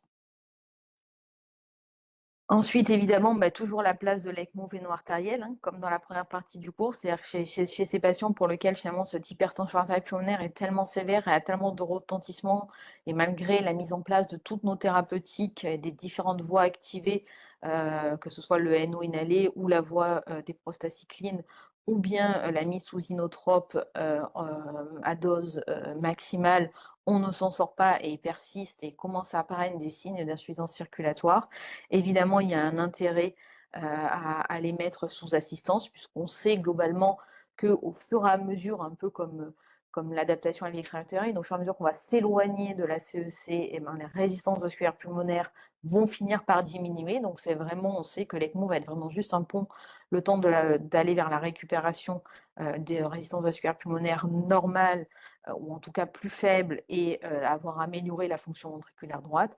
Donc il ne faut pas hésiter en cas de bas débit avec des signes qui commencent à apparaître de mauvaise perfusion. Pardon, on est à des doses importantes d'inotrope, la SVO2 continue de se dégrader, le NIRS continue de se dégrader, il y a de moins bonnes perfusions rénales, la diurèse se casse la figure, à les mettre sous ECMO le temps de la récupération. Là encore, il y a un vrai intérêt puisque ça va permettre de décharger le ventricule droit et de restaurer la fonction circulatoire. Attention au cœur gauche, hein. Il ne faut pas oublier que par exemple sur une grosse CIV ou une grosse fenêtre aortopulmonaire avec un gros débit gauche-droit, le cœur droit va être un problème à cause de l'augmentation de la résistance vasculaire pulmonaire, mais chez ces tout petits, le cœur gauche peut être un problème aussi. Parce que ça reste quand même souvent des myocardes de tout petits, donc au plus ils sont petits, au plus le myocarde est de type néonatal, c'est-à-dire très immature, avec peu de réserve énergétique, avec une architecture qui est complètement désorganisée, et donc ce sont des myocardes qui sont extrêmement sensibles à l'hypoxie, à la durée de clampage, et donc qui vont avoir tendance à être démassés et à mal fonctionner.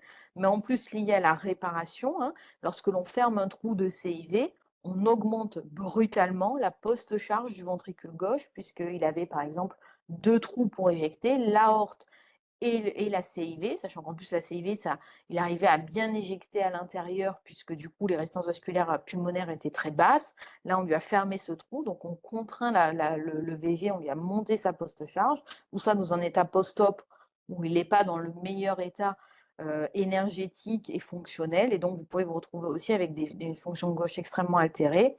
Et donc si vous devez les mettre sous assistance, n'oubliez pas que l'ECMO véno-artériel améliore les cœurs droits, mais dégrade quand même les cœurs gauches, hein. Ça augmente la post-charge VG. Donc il faut mettre le débit d'ECMO minimal, efficace, ce pourquoi on met l'ECMO, c'est-à-dire assurer une DO2 par rapport à la VO2 de mon patient satisfaisante, et donc avoir une SCVO2 normale ou normale à peine basse. Si vous avez une SCVO2 à 60, mais que ça vous permet de garder une éjection cardiaque, puisque encore une fois, ce qui est important, c'est que le cœur gauche continue d'éjecter à minima. C'est important à garder en tête, hein. Donc d'abord une pression pulsée, puisque la pression pulsée, la différence systole-diastole de la pression artérielle, est proportionnelle aux injections systoliques, donc est un témoin que votre VG éjecte correctement. Attention également à la capnie, mais souvent c'est pas trop le problème chez ces patients, mais toujours faire bien attention à la capnie. Voilà, donc voilà, pour conclure, si je reprends chaque partie de ce cours, donc sur l'hypertension persistante du nouveau-né, donc le poumon, hein, le seul organe, et quel organe extraordinaire qui est capable de recevoir l'ensemble du débit cardiaque, et même 4, 5, 6 fois le débit cardiaque sans problème, pour peu qu'il ait un couple cellule endothéliale, cellule musculaire lisse adapté et fonctionnel. Tous les nouveau-nés pour lesquels l'adaptation à la vie extra-utérine est entravée, peu importe le mécanisme, va concourir à un retard à la baisse des résistances vasculaires pulmonaires et donc à ce qu'on appelle une hypertension artérielle pulmonaire persistante du nouveau-né. Privilégier autant que faire se peut la voie des vasodilatateurs pulmonaires, hein, et donc notamment la voie du NO chez les tout petits, hein, pour essayer d'améliorer les rapports ventilation-perfusion et ne pas aller vasodilater des territoires mal ventilés. La voie à privilégier souvent en premier, c'est la voie du NO et du GMP cyclique, mais pas hésiter à passer à une deuxième ligne d'action sur la voie de l'AMP cyclique via les prostacyclines inhalées, comme par exemple l'hyloprost inhalé. Et puis, la dernière voie est la voie de l'endothéline, et notamment du bosentan, qui est souvent la voie que l'on essaye d'activer et d'antagoniser en dernier lieu chez ces patients. L'inotrope de choix est probablement peut-être le chorotrope, par tous les effets que je vous ai dit et le fait que c'est synergique avec les autres vasodilatateurs artériels pulmonaires, peut probablement ajouter à quelques doses, notamment des petites doses d'adrénaline. Souvent, le VD, il aime beaucoup aussi également l'adrénaline. Et puis, en cas d'échec, pas hésiter à penser à l'ECMO, tôt. Tous les nouveau-nés qui sont dans ces états d'hypertension artérielle persistante néonatale, pour lequel on a une explication de mauvaise adaptation à la vie extra-utérine, hein. Je ne parle pas du tout de nouveau-nés qui naissent avec une hypertension artérielle pulmonaire qu'on dit illégitime parce que finalement il ne s'est rien passé à la naissance et en fait souvent ça témoigne de mauvais développements pulmonaires qui sont souvent létales. Là pour le coup chez ces nouveau-nés, quand il y a quelque chose qui a entravé la vie extra-utérine, on sait qu'à partir du moment où on va être éloigné de la naissance, et ben petit à petit, ils vont baisser leur résistance vasculaire pulmonaire. Donc, il y a un vrai intérêt à les mettre sous ECMO tôt, avant qu'ils soient dans des états d'acidose lactique sévère, avec des lésions derrière d'ischémie reperfusion majeures et des risques cérébraux.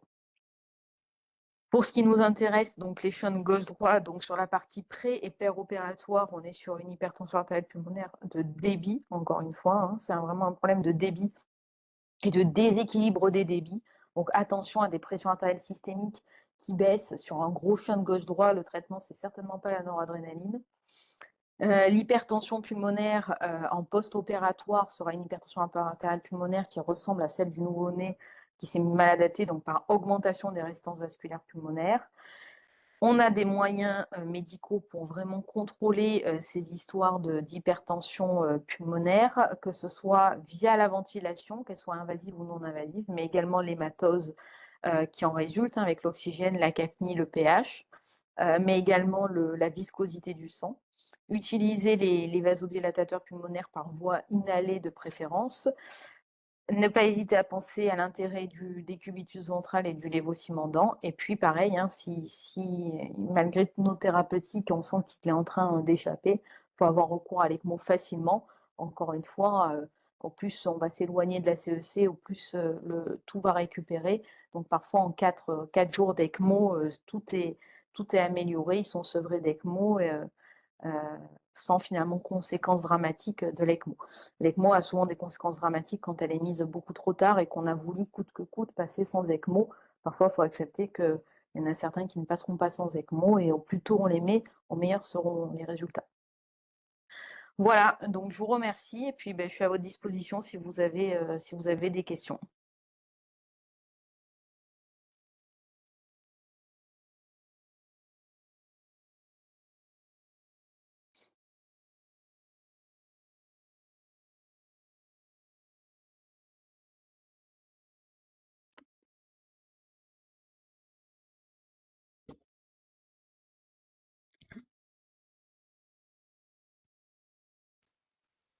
Les critères objectifs pour ECMO véno-artériel. Alors, pour ECMO véno-artériel, pour la partie post-opératoire de chirurgie cardiaque, globalement, c'est inotrope à dose maximale. Donc, dose maximale, ça dépend des équipes, mais globalement, c'est 1 de chorotrope, 1 gamma kilominute de chorotrope Et sur l'adrénaline, 0,1 à 0,15 gamma-kilo-minute d'adrénaline. Par expérience, quand on essaye d'aller au-delà de 0,15 gamma-kilo-minute d'adrénaline, de toute façon, pour tenter de maintenir une hémodynamique, de toute façon, ils finissent par échapper. Donc ça, c'est les critères sur l'ECMO véno-artériel en post-op de chirurgie cardiaque. Globalement, c'est ça. Et quand on est à ces doses-là, ben, si la SVO2 est maintenue, que l'ONIRS est maintenu, il continue de pisser, ben, on attend. Si maintenant la diurèse ne reprend pas, que la SVO2 ou le NIRS continue de chuter et que la dégradation de la fonction cardiaque à l'écho continue d'être marquée avec une pression pulsée qui continue de s'effondrer, il ne faut pas hésiter, il faut les mettre sous ECMO. Il ne faut pas attendre qu'il y ait un lactate. Il n'y a pas de cut-off de lactate. Hein. Voilà, je ne sais pas si j'ai répondu du coup pour votre question sur les critères objectifs pour l'ECMO, si c'était bien cela.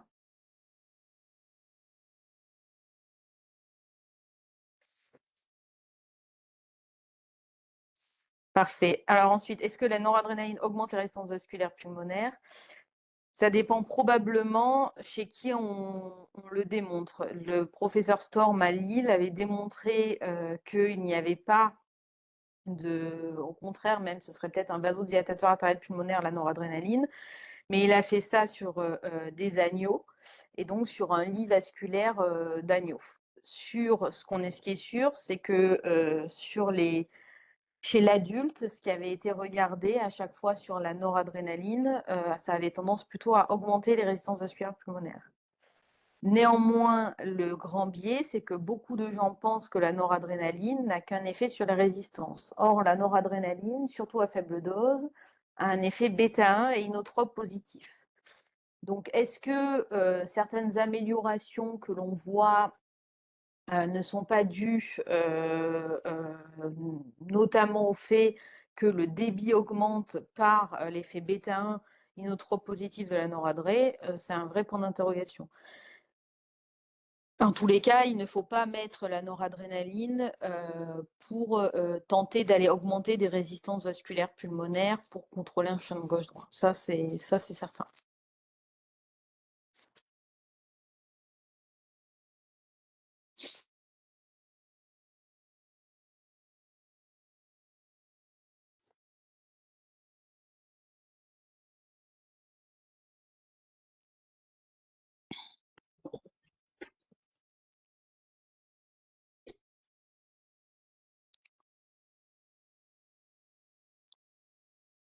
Voilà, donc je ne sais pas si j'ai répondu à ta question, Justine, mais voilà ce que je peux te dire sur la noradré, Sûrement. les résistances vasculaires Merci infiniment, pulmonaires. Yael.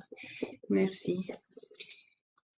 Voilà, En tous les mais je cas, me alors content. je fais une petite parenthèse que je me suis dit que quelqu'un allait me poser la question. Je sais que sur la partie, alors ça sort un peu de la chirurgie cardiaque, mais sur la partie hypertension artérielle pulmonaire du nouveau-né, il y a toujours la sacro-sainte question de la prostine et de cette idée de la prostine. L'hypertension artérielle pulmonaire du nouveau-né, l'idée de la prostine, qui est une grande idée notamment du professeur Storm à Lille, qui est quelqu'un vraiment de très intéressant, a un intérêt. Alors, beaucoup de gens retiennent sa décharge ventricule droit. Alors, bon, sa décharge ventricule droit, tout est relatif. Ce qui décharge bien un ventricule droit, c'est plutôt une CIA. Bon, bref, peu importe, à la rigueur, c'est pas ça le problème. Le problème de quand on ouvre un canal artériel sur une hypertension artérielle pulmonaire de résistance d'un nouveau-né, c'est que du coup, vous ouvrez un canal artériel pour rétablir un débit systémique parce que vous n'arrivez pas, enfin, parce que le bébé n'arrive plus à faire du débit systémique, parce que le VG est complètement comprimé par un VT très dilaté, qui a très peu de retour à l'oreillette gauche, puisqu'il y a une HTAP sévère. Et donc, réouvrir un canal, c'est comme sur les grosses hypoplasies du cœur gauche, on va utiliser le canal à but systémique.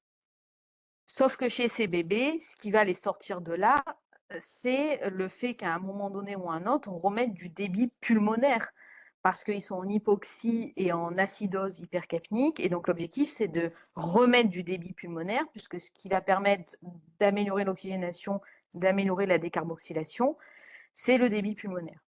Donc, l'idée d'aller rouvrir le canal, c'est uniquement si vous avez en tête de vous dire, je fais en sorte que mon canal chante à minima bidirectionnel, voire idéalement gauche-droit. Mais donc, ça veut dire que vous acceptez que la post-charge VD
Et elle va se reconnecter pour finir sa réponse.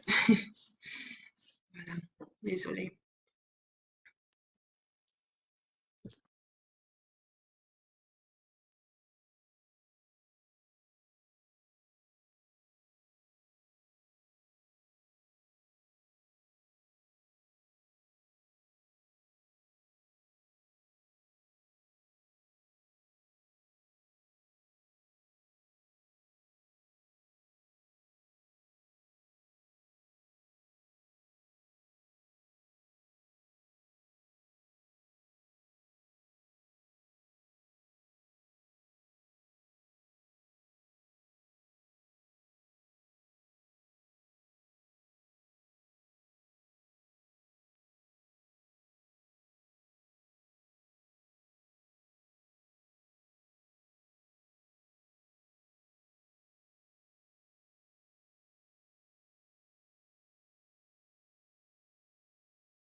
Ah, voilà. Je sais pas si vous m'entendez, je suis désolée, j'ai un problème de connexion internet, je sais pas ce qui se passe, bon bref.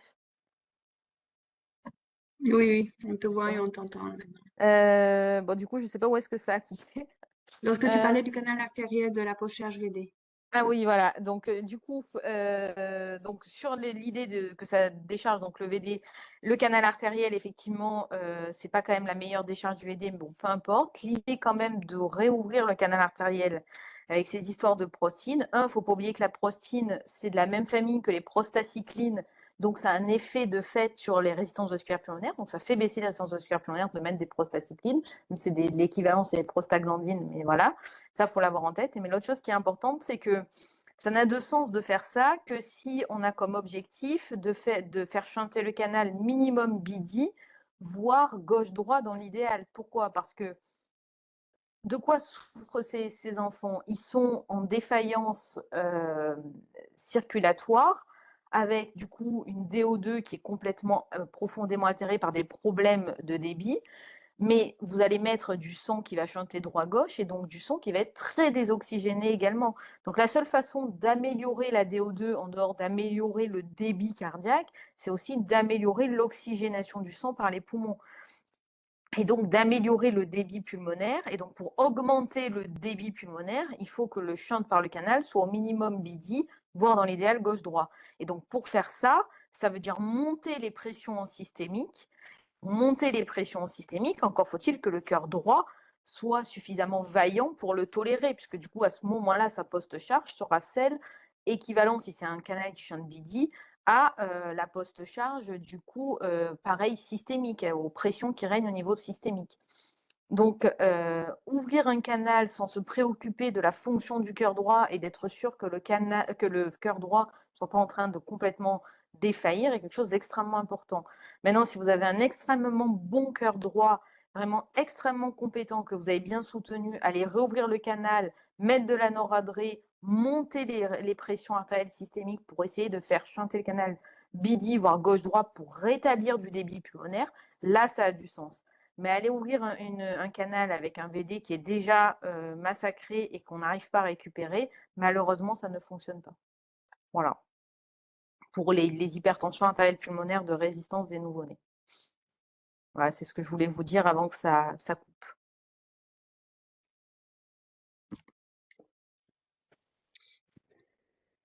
C'est parfait.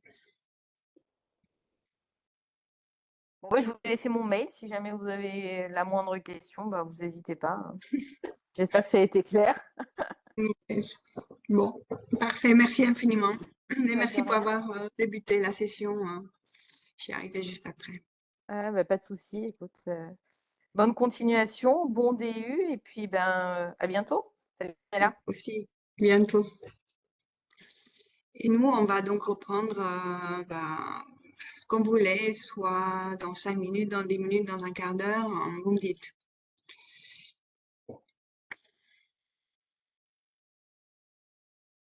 Personne n'a d'avis? Alors, on reprend dans 10 minutes. On enchaîne 5 minutes, on peut enchaîner, non. On vous laisse 5 minutes quand même pour prendre un café et je recommence à 55. Voilà. À toutes.